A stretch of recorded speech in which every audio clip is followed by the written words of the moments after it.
The last few days of my life have felt like an agonizing blur, as though time itself has been slipping through my fingers. I came to Miami hoping for a fresh start, a breath of air away from the suffocating weight of my crumbling marriage. But instead of peace, all I found was turmoil. I spent every waking moment locked in my hotel room, mentally and emotionally exhausted, endlessly arguing with Jacob over his betrayal. I thought I could fix it, that maybe, just maybe, if I explained things one more time, he would finally understand.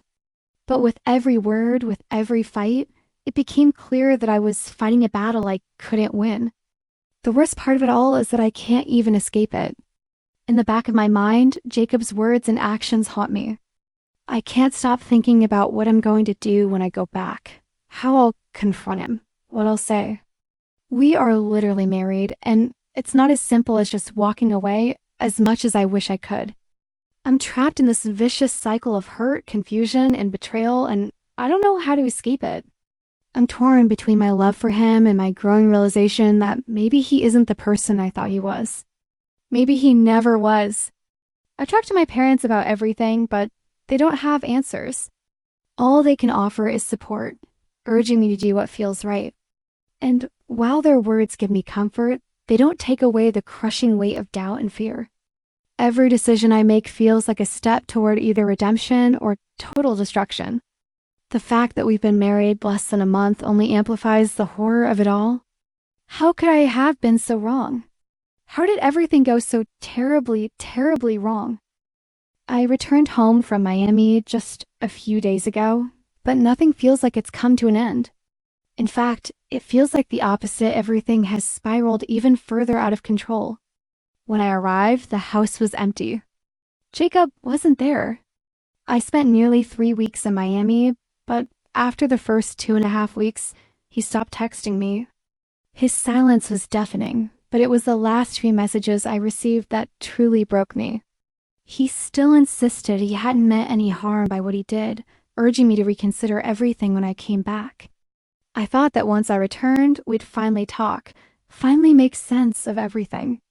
But instead, we fell back into the same pattern of denial and blame. Jacob showed up the next day, his eyes cold and distant. I'd hoped for an apology, maybe some sign of remorse, but instead, we just found ourselves arguing again. He couldn't see why I was so upset about Angie joining us on our honeymoon. His rationalization was that I should have trusted him, that it was no big deal. But the problem wasn't just Angie, it was the fact that he'd lied to me, gone behind my back, and manipulated the situation. Worse still, he tried to gaslight me, making me feel like I was overreacting. He claimed it was all my fault, that I was being too sensitive about something so trivial. I'm not the one in the wrong here. I'm not the one who chose to disregard my partner's feelings.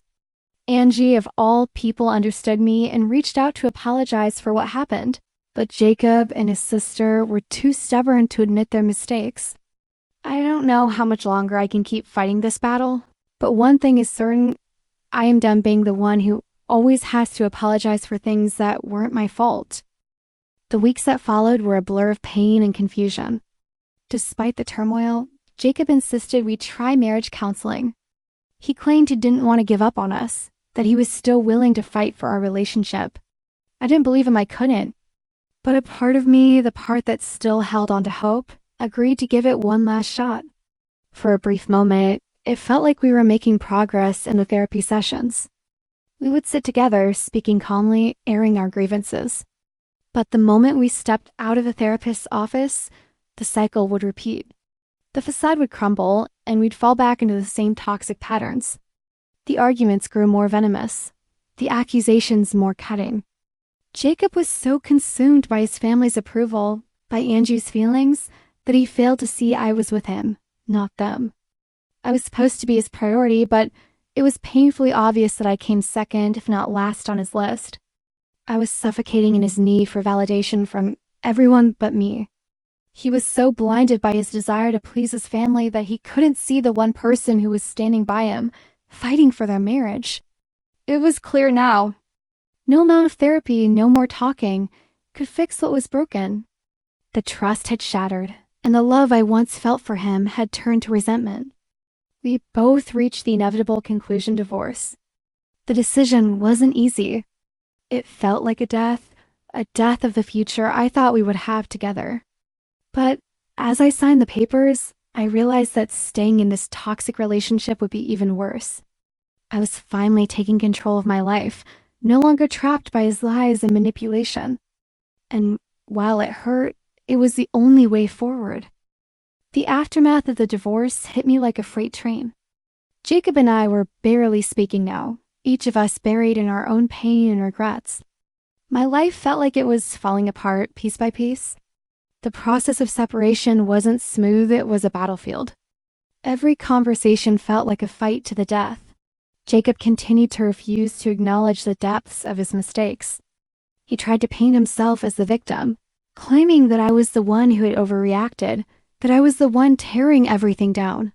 His refusal to take responsibility for his actions only fueled my anger. I was done trying to make him understand. It was too late for that. On top of everything, the gossip around me was suffocating. The judgment from people I had once trusted, friends, family, and even strangers, was relentless.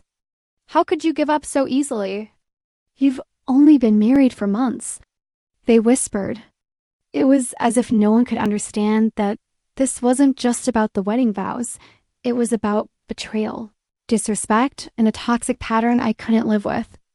People didn't know the emotional abuse I had endured, the countless times Jacob had dismissed my feelings, had lied to my face, had chosen his family over me, his wife. It was almost unbearable. But the support I received from my parents and friends was the only thing that kept me going. They didn't judge. They didn't criticize. They stood by me, letting me know that whatever I chose to do next, they would have my back. Their love and loyalty were the only constants in this whirlwind of chaos. Slowly, I realized something I had to rebuild. I had to take control of my own future, no matter how impossible it seemed. The divorce had crushed me, but it would not define me. The divorce was final. It felt like a heavy, suffocating cloud that wouldn't lift. I had won the battle, but at what cost? The aftermath was emotionally taxing, leaving me feeling hollow, like a shell of the woman I once was. The divorce had been a messy, painful ordeal, and although I had finally made the decision to move on, the weight of it all was unbearable. Jacob and I were strangers now. I couldn't even bring myself to speak to him without my heart burning in anger and betrayal. It had only been a few months since the wedding, but it felt like a lifetime had passed. What was supposed to be the happiest chapter of my life had turned into an overwhelming nightmare. I couldn't escape the haunting echoes of our failed marriage. Everywhere I went, I saw reminders of the life I thought I would have. I had tried to pick up the pieces, to salvage what was left of myself, but it wasn't easy.